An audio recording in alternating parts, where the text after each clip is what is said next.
Should you set a deadline for releasing your book? And if you should, how do you go about setting a deadline?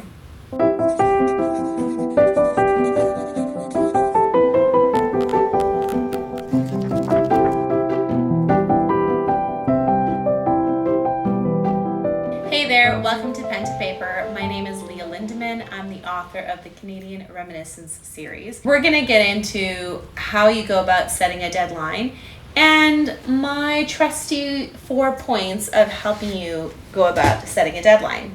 How do you go through it? So I came up with the acronym for TIME, because deadline is all about time. And we're going to start with the first letter, which is T. Now, I've been setting deadlines for myself ever since 7 years ago. 7 years ago. Wait, 7? Hold on. I'm going to do math now. No, longer. 8 years ago was the first time that I published my book, and then ever since then I've been setting deadlines. And sometimes when I set deadlines, they worked, and sometimes they didn't. And so this is kind of my formulation of how to go about setting some trusty deadlines.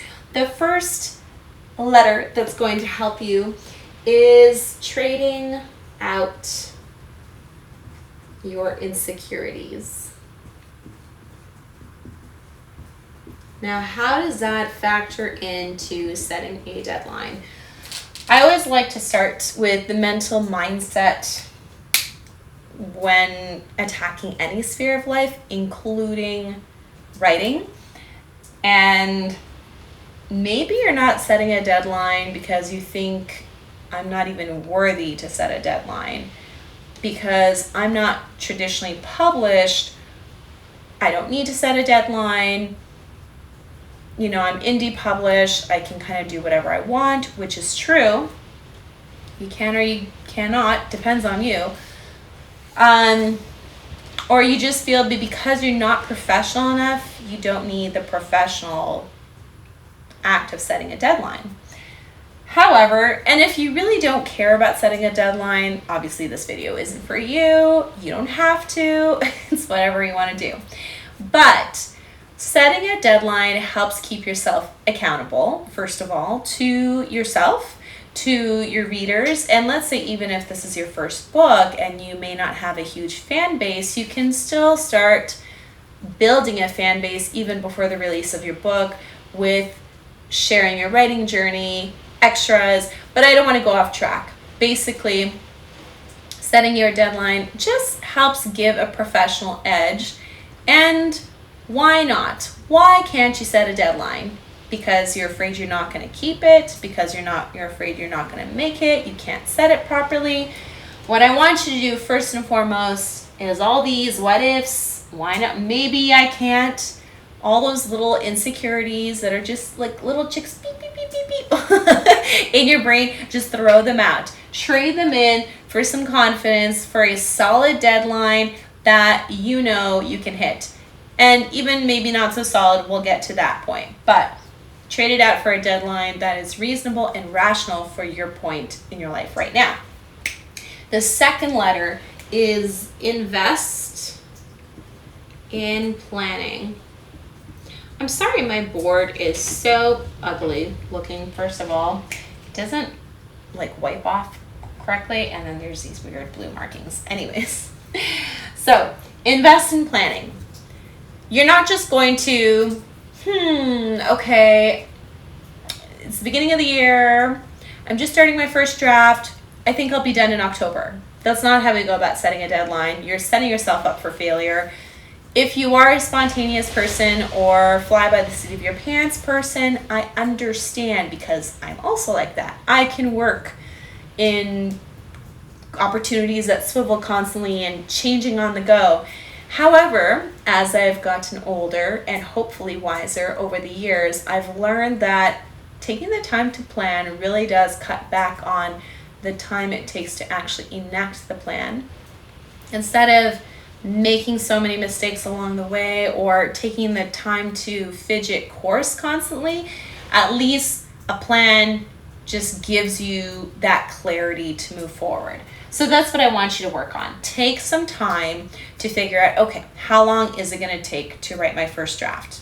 I can write 2,000 words a day, or 1,000 words a day, or 500 words a day, and I'm aiming to have 80,000 words in. Do the math. How long is that going to take approximately? And let's say you aim to have 2,000 words a day, and you maybe do so most days, but there's a few days of the week that you can only get 100 in or 500 in.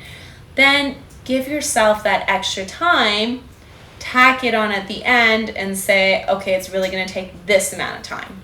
That's just for the first draft. What do you do after first draft? You need time for editing. You need time for rewrites. You need time for beta readers to read your work and give you feedback. You need time to send it to your editor to proof edit.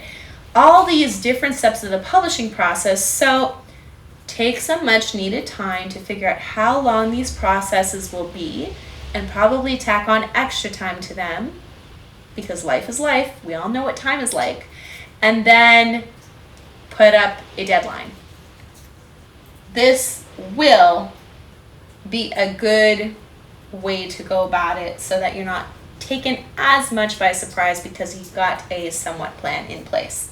The next one I'm going to teach you about is manage your priorities. Now, probably most of us are not full-time writers. I know some of us go into this thinking, oh, it'd be so nice to, wake up early, have our tea and coffee, write from 9 to 5, have some breaks in between, and that's my writing life.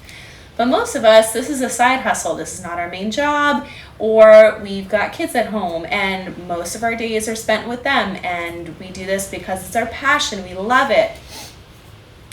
So there are other priorities in life you need to factor into this decision as well. Kids, husband or spouse or wife or whoever is in your life, family or extended family, friends, events, how often do you go out, how often do you stay at home? All these need to be factored into your life.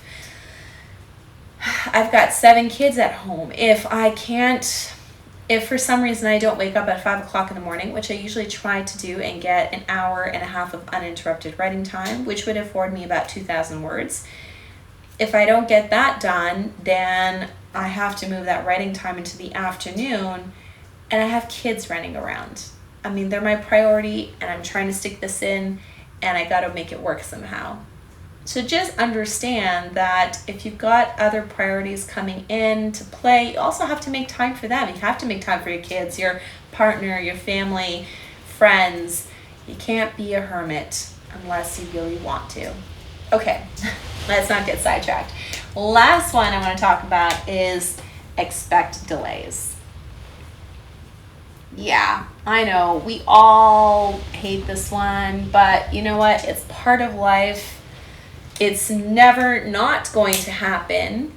You have to expect the delays. I will share my personal story with how when this didn't work because I didn't follow this, and when it did work because I followed this. So last year, I don't have it here. So my latest novel, Unborn Melody, I said last year, at the beginning of last year, that I would have it out by July 1st. I did not manage my priorities properly because I was super pregnant July 1st. My daughter was born July 24th. And it was just unrealistic and not rational for where I was in my life.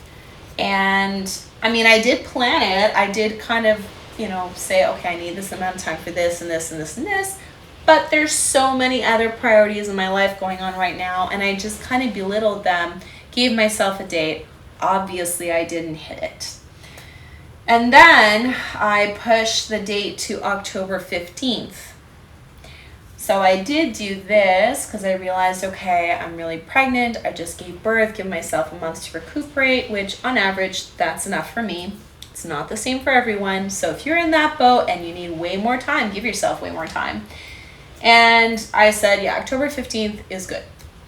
Well, I didn't do this. I didn't expect delays. We were supposed to go on vacation the middle of August. We ended up moving it to September. Now, the reason why there was such a big delay having to do with vacation was my photographer couldn't come to me, and she lives many hours away. And I could go to her because we were going to vacation near where she lived. But we moved our vacation time a month later, and that was just due to unforeseen circumstances. And then, of course, you can't rush a cover. You need to, do the shoot, and then the cover designer needs time to actually design the cover. And that was a huge delay, and I just wasn't expecting it, or I wasn't planning for it. So then from October 15th, I said, okay, I'm going to give her the necessary time she needs. And that would be about December. But of course, I'm not going to release the book in December. It's Christmas.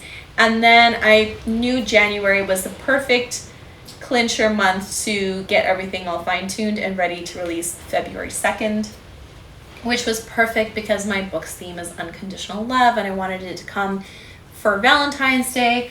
So that was it. And so when I put all these as factors when I was deciding my deadline for February 2nd, it worked out really well, and I was able to get out my book.